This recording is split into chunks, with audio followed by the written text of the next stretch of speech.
Hello and welcome to Why So Many Smart People Don't Graduate College and What Can Be Done About It.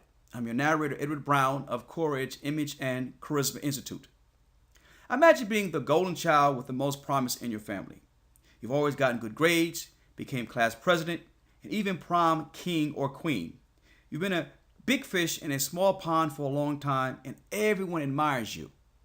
So how did you flunk out of college? Sounds like a fairy tale, doesn't it? Well, according to the U.S. Department of Education, a little less than half of all the students that enter a college or university within the U.S. fail annually. The research suggests that it isn't the lack of smarts that causes college dropout, it's the inability to master work and school simultaneously, or just the overall lack of discipline on the part of students.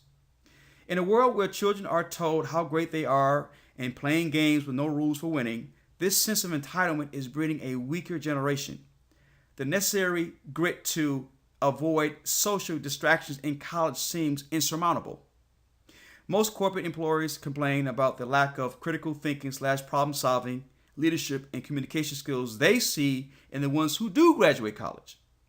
There's no question that the young adults today are the most computer savvy the world has ever known. But how can they avoid the social dangers that prevent them from graduating college? Here are just a few suggestions for increasing the college graduation rate.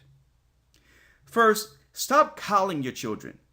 Baby boomers who insist in not allowing their children to experience the same hardship that they themselves experience are weakening the drive and resolve of their children.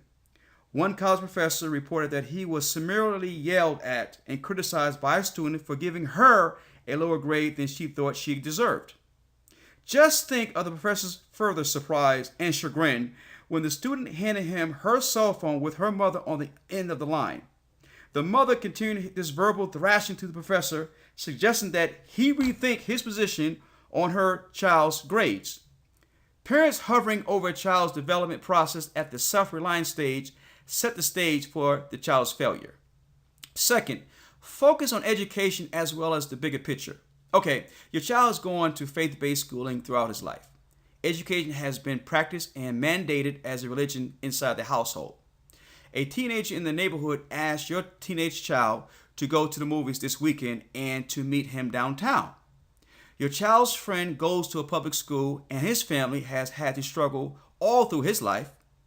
Your child's friend is confused when your child tells him that he has never taken public transportation on his own and does not know how to get downtown. Needless to say, the two did not go to the movies that weekend. Not taking public transportation or knowing how to get downtown does not make for bad parenting skills. However, it is parental short-sightedness. Smart students flunk out of school because they often have not learned the game or means for getting around in the world.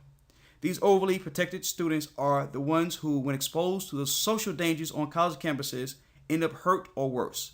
Education is important, but life skills have to be preached in practice for college success. Third and finally, create false obstacles. If parents have done financially well for themselves, real struggle may be impractical for their children. After all, if you and all your friends and neighbors have many mansions and all the children have mainstream values, it is difficult for children to know what it means to go without.